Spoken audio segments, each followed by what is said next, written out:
বাংলাদেশ জামায়াতে ইসলামী নতুন নেতৃত্বের পথে এগোচ্ছে। আগামী ডিসেম্বর মাসে অনুষ্ঠিত হতে যাচ্ছে দলটির আমির নির্বাচন। গঠনতন্ত্র অনুযায়ী এই নির্বাচন অনুষ্ঠিত হবে গোপন ব্যালটের মাধ্যমে। দেশের ১ লাখেরও বেশি রুকন সদস্য এই ভোটে অংশ নেবেন।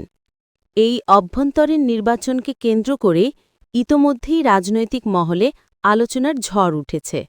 অনেকের মতে এটি শুধু জামায়াতের ভেতরেই নয়, বরং জাতীয় রাজনীতিতেও বড় ধরনের প্রভাব ফেলতে পারে।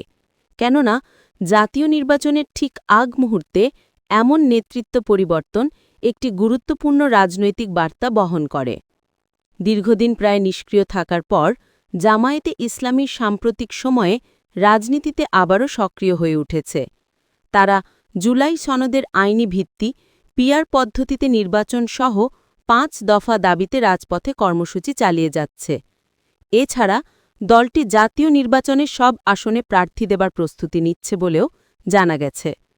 তবে সবচেয়ে আলোচিত বিষয় হচ্ছে দলটির আসন্ন আমির নির্বাচন। বর্তমান আমির ড.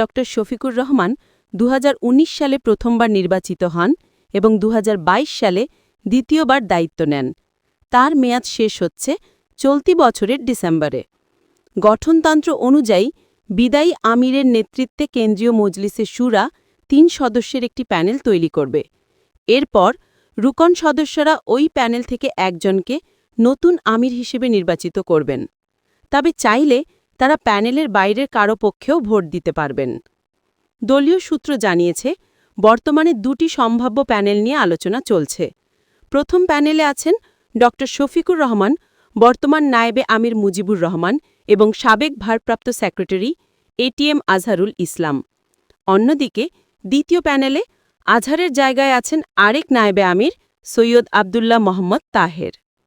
জামায়াতের সহকারী সেক্রেটারি জেনারেল এহসানুল মাহবুব জুবায়ের জানিয়েছেন, ২৫শে ডিসেম্বরের মধ্যে নির্বাচন সম্পন্ন করা হবে।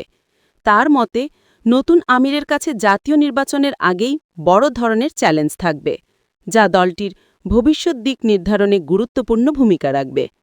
সবশেষে বলা যায়, এই নির্বাচন শুধু জামায়াতের ভেতরকার ক্ষমতার রদবদল নয়, বরং দেশের সামগ্রিক রাজনৈতিক প্রেক্ষাপটে নতুন এক আলোচনার জন্ম দিতে চলেছে। ডিসেম্বরের নির্বাচন ঘিরে তাই সবার নজর এখন জামায়াতের দিকে।